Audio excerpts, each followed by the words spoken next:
I keep looking for Indra and his dancing apsarasas every single time I fly. Do you do that as well? Let me know in comments. Anyways, while I was in my imagination, I reached Mumbai and headed to my hotel to join my husband. We stayed in Trident Hotel in Bandra Kurla complex, Mumbai. It is a 5-star property with spacious, beautiful rooms and elegant decor, and great service to top it off. For me, what sets the standard of a room is the bathroom, and this one totally impressed me. What a perfect way to relax and unwind after a busy, long day. However, the best thing about this hotel is its location.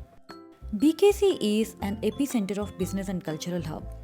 Everything from luxury malls to ultra fine dining restaurants to the recently opened Nita Ambani's cultural center is just a stone's throw away.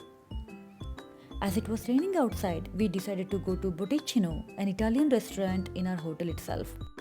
Ordered some spinach ravioli and wine that came with a complimentary freshly baked garlic bread.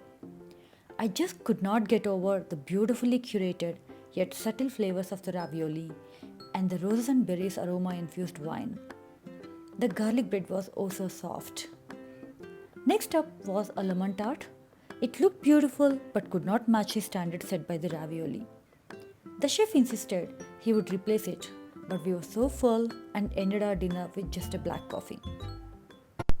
Next day, woke up to the city that Mumbai is, which is a juxtaposition of the ultra rich and the ultra poor. While as an outsider, the extremities in the standard of living between the rich and the poor is disturbing.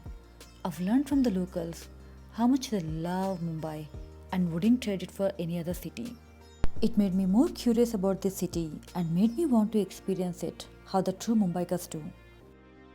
Until I come back to do that, bye bye Mumbai.